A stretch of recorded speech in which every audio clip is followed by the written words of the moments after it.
کھان پہ روٹی تقسیم کی جاتی ہے ٹکڑے ٹکڑے کر.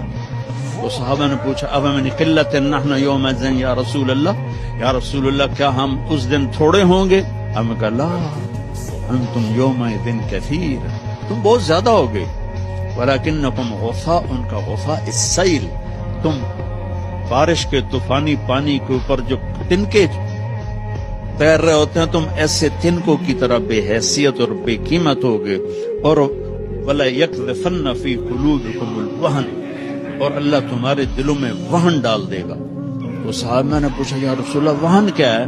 کہ حب الدنیا و کراہیت الموت، دنیا کے غلام بن جاؤ گے، دنیا کے بندے بن جاؤ گے اور موت سے ڈرنے لگ جاؤ گے. موت تو اللہ کی ملاقات ہے.